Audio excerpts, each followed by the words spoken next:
សួស្តីបងប្អូនទាំងអស់គ្នាប្រហែលជាវីដេអូនេះរៀងខ្វាយបន្តិចដោយសារយើងមានខាងឆ្វេងដៃនិងខាងស្ដាំដៃអញ្ចឹងបងប្អូនមើលខាងឆ្វេងដៃរបស់អ្នកគ្រូជាប្រភេទសរសៃសក់បែបម៉េចដែរខាងឆ្វេងដៃរបស់អ្នកគ្រូនេះជាប្រភេទសរសៃសក់បែបតាក់ហ្មងតាក់ដោយសារអីតាក់ដោយសាររឹងនិងឆេះឬក៏គេហៅថាស្ងួតខ្លោចដោយសារតែជាប្រចាំគាត់តែងតែប្រើកម្ដៅដូចជាម៉ាស៊ីនគៀបឬក៏ម៉ាស៊ីនមូ everyday ហ្មងប្រហែលបានជាដល់ថ្នាក់នឹងនេះបើនិយាយពីដាក់នៅលើដៃមកអូចាក់ដៃយើងហ្មង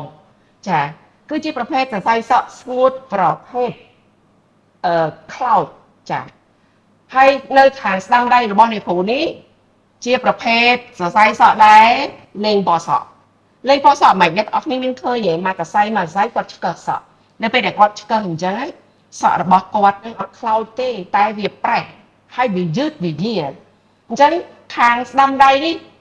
គឺជាសរសៃសក់ដែលស្ងួតខូចដោយសារតែពណ៌សក់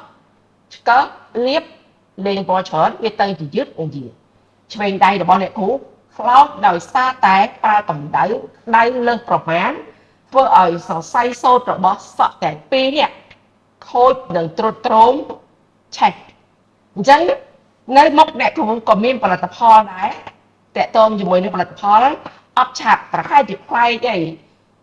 ប្លែកហ្នឹងដោយសារអីហេតុអីបានយើងត្រូវមាន dip ហេតុអីបានយើងត្រូវមាន smooth ចាចំពោះ dip ចានៅយើងសរសេរនេះ dip យើងប្រើសម្រាប់សរសៃសក់ដែលលេងពណ៌សក់រហូតដល់យឺតយារ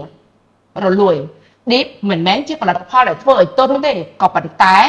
ពង្រឹងដើមសក់ដែលយឺតយាររលួយឲ្យមានសុខភាពរឹងមាំ dip ជាប្រភេទថ្នាំអប់ឬក្រែមបន្ទន់ដែលចូលទៅពង្រឹងបណ្ដូលកណ្ដាលនៃសរសៃសក់ឲ្យមានសុខភាពល្អនិងរឹងចំណែក smooth វិញនេះគឺជា smooth អប់ឆាប់ប្រភេទ smooth គឺជាថ្នាំអប់ប្រភេទដែលចូលទៅជួយសម្រួលសក់ដែលតាក់ឆេះដោយសារកម្ដៅ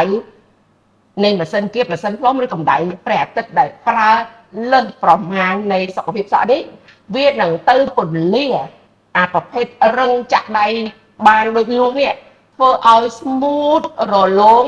ទន់មានសំណើមវិញអញ្ចឹងសម្រាប់បងប្អូនទាំងអស់គ្នាថ្ងៃនេះហើយជាច្បាស់ហើយជាមួយ dip និង smooth មែនទេប៉ុណ្ណឹងមិនអស់ចិត្តទេយើងនឹងទៅធ្វើវីដេអូឲ្យបងប្អូនទាំងអស់គ្នាមើលជំហានដំបូងសក់របស់គាត់នេះសិតតែសក់ខូចទាំងអស់គឺយើងប្រើយើងជាមួយនឹងសាប៊ូកក់សក់បងប្អូនទាំងអស់គ្នាកក់ជាមួយនឹងសាប៊ូ NS moisturizing ដល់សំណើមបំបត្តិសក់ឆេះនិងសក់ខូចឆ្វេងដៃក៏ឆេះដាំដៃក៏ឆេះបន្តមកទៀតយើងប្រើ dip និង smooth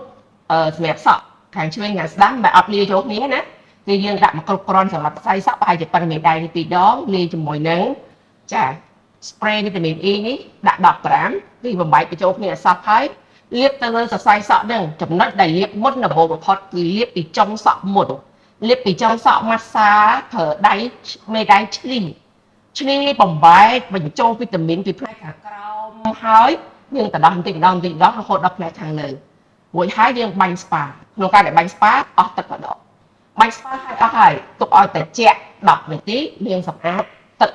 ឲ្យបានស្អាតល្អហើយបងប្អូនជឿទៅតទៀតហើយចាគឺយើងប្រើជាមួយនឹង spray យើងបាច់ទៅលើចុងសក់ដែលស្ងួតឆេះខ្លោចនៅខាងឆ្វេងដៃចំណែកអយយើងប្រើទៅសក់ដែលយឺតយារជាប្រភេទសក់ដែលអស់ melanin ចាអយប្រើសម្រាប់សក់ដែលអស់ melanin យឺតយារ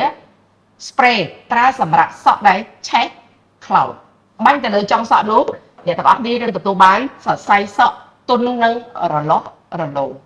សម្រាប់វីដេអូនេះសង្ឃឹមថាអ្នកទាំងអស់គ្នាយកទៅប្រើប្រាស់បាននៅក្នុងហាងនៅឬក៏សាឡនផ្ទាល់ខ្លួនរបស់អ្នកទាំងអស់គ្នាអរគុណចំពោះការតាមដានវីដេអូនេះតាមរយៈការចោលបាយ